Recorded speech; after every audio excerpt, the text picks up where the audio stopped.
Hello, thank you for joining me on another episode of me breaking down different yoga asanas individually. And I just wanted to say the reason for me doing these videos is for me to better understand how, excuse me, getting my body into these postures, how that better translates for me, how I feel it in my body, and in a way will help hopefully students of yoga, other students, or maybe people who are interested in yoga to get a better understanding of how certain postures or certain asanas might feel in their body. Because, of course, I am not you physically. I can't feel what you are feeling in your body and vice versa. So I also wanted to say there are different resources that I pull from, and I know in my previous videos I have not stated what those were, and I apologize for that. I am going to link in the description box the materials or resources that I do use outside of what I have learned from other yoga teachers, my teacher training, things I may have discovered on YouTube and various sources like that.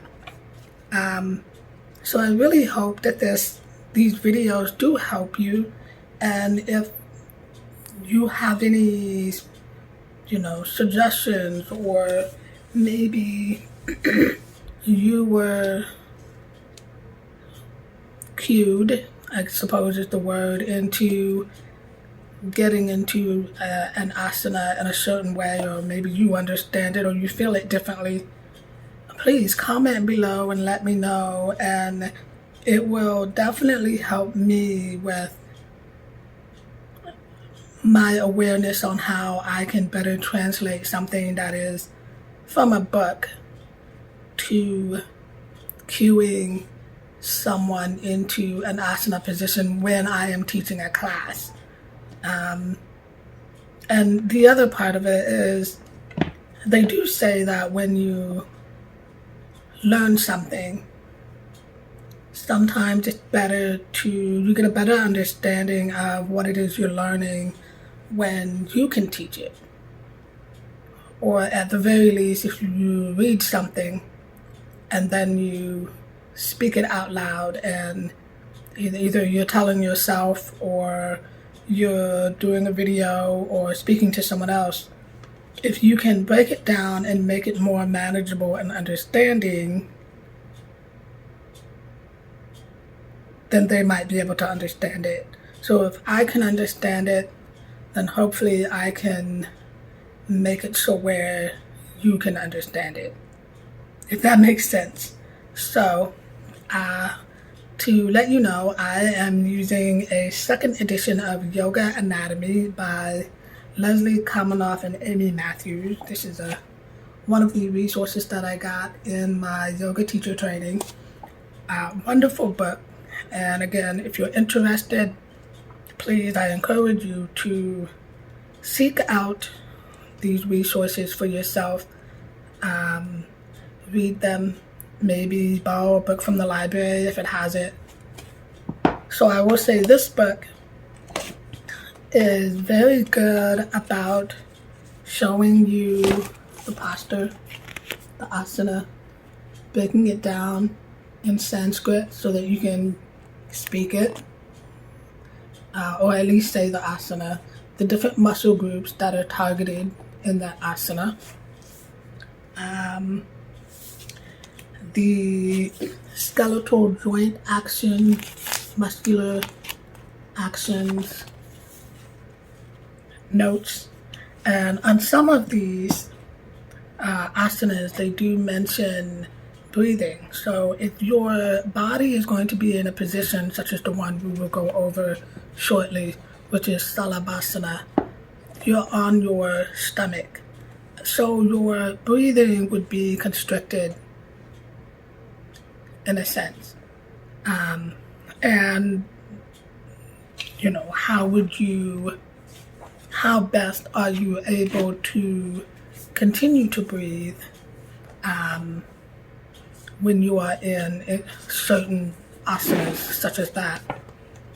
My other resource that I use, and I find it very fun, is again a second edition of yoga cards, and they're just like flashcards, and these cards, they show you the Sanskrit name of the posture or asana.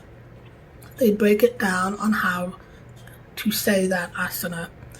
They give you the posture and certain cues that you will do while you are to get into that asana or while you are in it. On the back side of that same card, it gives you sort of a list of different things that this asana can do for you mentally or physically. And then it actually lists on the back side how to get into that asana. And if for whatever reason this posture might cause issues somewhere down the line, or there might be a reason why you would want to avoid this posture, there'll usually be like a little bubble down here with an exclamation point, and it will say avoid this pose if. This one, for example, said avoid this pose if you have high blood pressure or heart conditions. So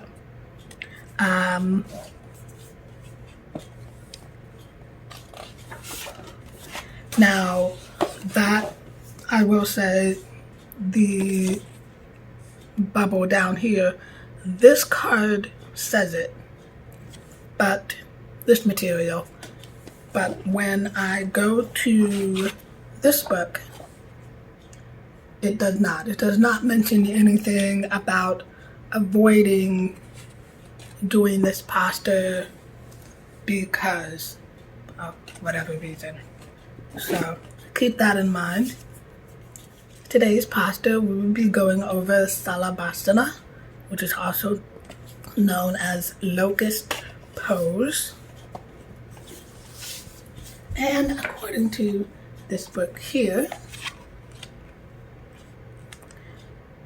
you will be mostly working your back body and your triceps and your deltoids with this asana. So your back body is more referred to the back side of your body. I like to include your butt, the back of your legs, and the back of your calves, because it's the back side of your body. So why would you just say your back but not the entire back side, if that makes sense? The notes, there are notes in the book, and it says it can be challenging to lift the arms in this relationship to gravity with the spine in extension. I will say, if you're like, yes, that can be difficult to do in relationship to gravity, as this book states. However, I've also noticed that if you are, or even me, if I am tight in the shoulders or the upper back, I'm not going to be able to raise my arms,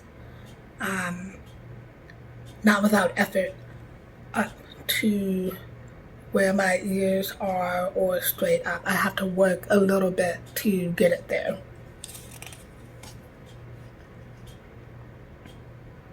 It also says this position of the legs uses a complex interaction among adductors, medial rotators, and hip extensors. This is because many of the muscle actions that lift and support the body in this position create other actions that must be neutralized by opposing or synergistic muscles.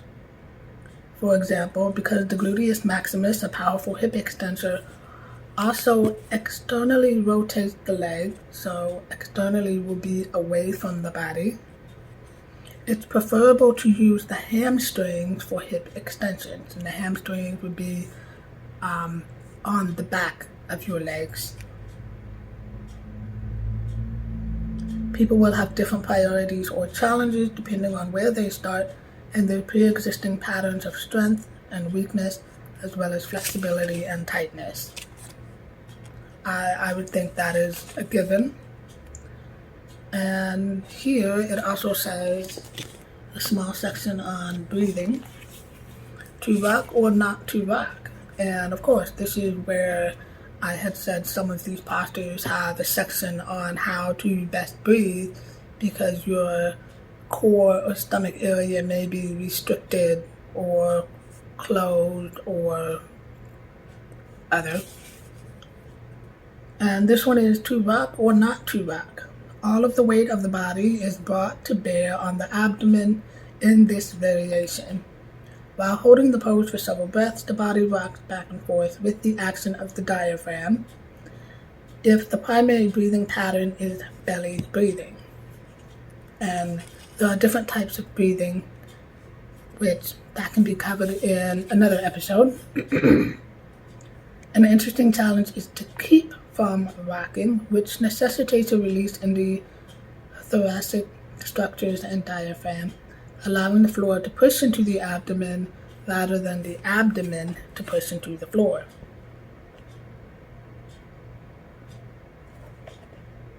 Okay. So, according to this card, how would we get into this asana?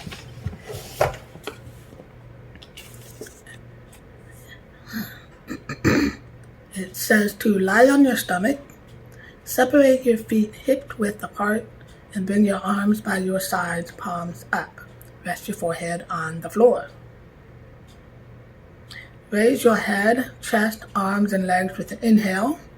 Remember to inhale would be, if you have a hard time trying to remember which one to do, you want to inhale when you open your body, exhale when you close. I'll explain that a little bit more when we do this. Reach your head and toes away from each other, which if you're laying on the floor on your stomach, why would your head and toes be anywhere near each other? I thought the wording on that was pretty interesting. Hold the pose and take slow, deep breath, lower with an exhale. And again, this says to avoid this pose if you have high blood pressure or heart conditions.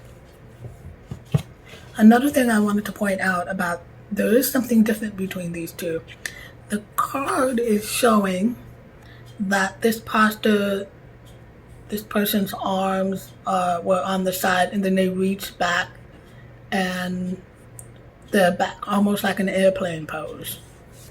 Whereas in the book, Yoga Anatomy, this person, their arms are forward, almost like a Superman pose.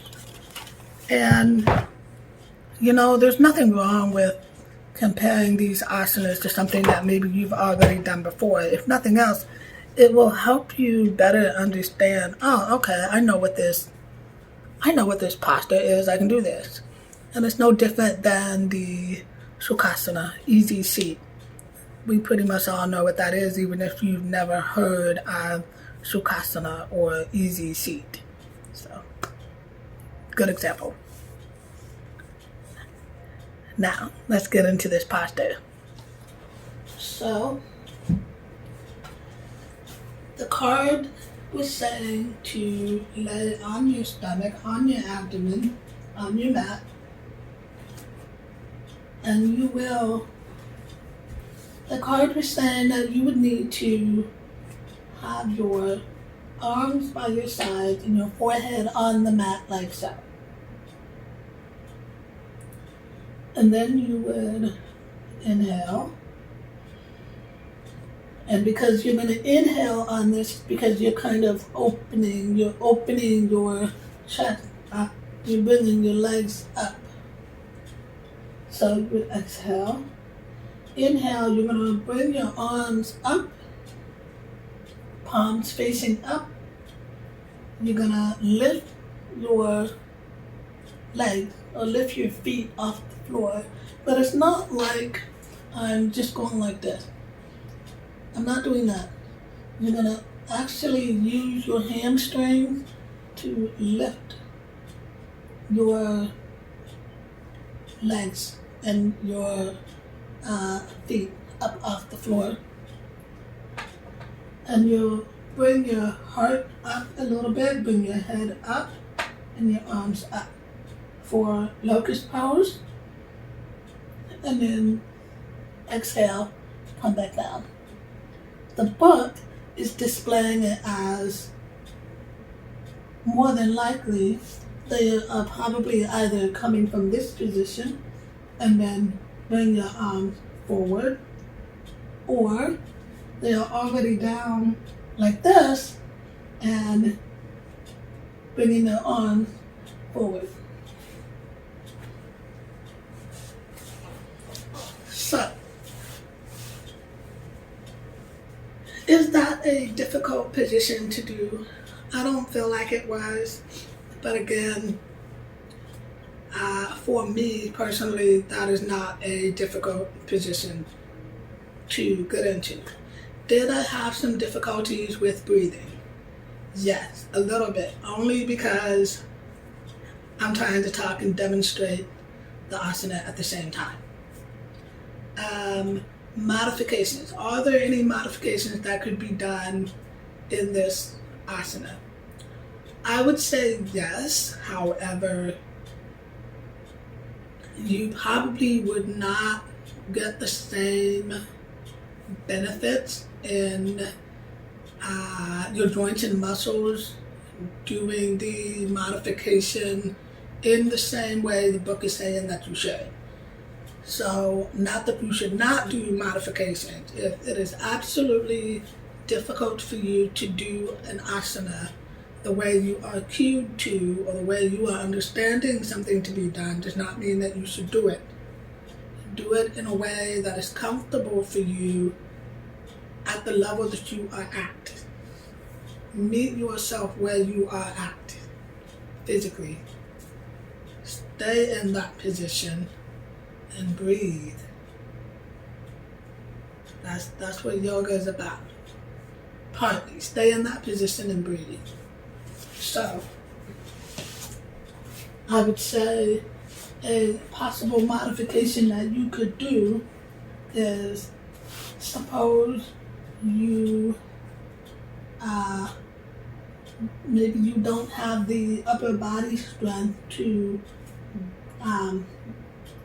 bring your heart up and your head up from the floor, and to hold yourself here and to release your arms. If you don't, excuse me, that's fine. Bring your arms to your side here. Can you hold yourself up a little bit in sort of a, maybe a little bit higher in a sphinx pose? Or you can come down a little bit lower. If you can come here, and then again, use your hamstrings to bring your legs up off the floor, at least you're working that half of the body. If for whatever reason this is too difficult to do, because again, you're not just bringing your legs up, you're not just, this is too easy. Make it a little bit harder. You're using the back of your legs to bring your legs up. But let's say this is too difficult. This is too difficult to do, but you can do this part. Keep your leg down. Come up. Practice a little bit. Find what works. Move your arms. Can you do this? can you engage with a full range of motion, moving your arms and holding your chest off the floor. So sometimes you will have to take certain asanas to the side and do them on your own outside of a class. If maybe you've gone to a class and a yoga teacher has cued or instructed you to get in Locust pose or Salabhasana and you're just not getting it. There's nothing wrong with going home and going over that asana and figuring out, okay, how can I break this down and make it a little bit more easier for me to get into that posture and still gain the skeletal and muscular benefits of being in that asana. And again, that's also why I am creating these videos for you, so that maybe you don't have the space or maybe you don't have the time to figure out how to break that down and make it work. You can watch this video. And I hope it helps. Thank you so much for watching. Have a wonderful day, evening, morning, whatever time it is for you. Thank you.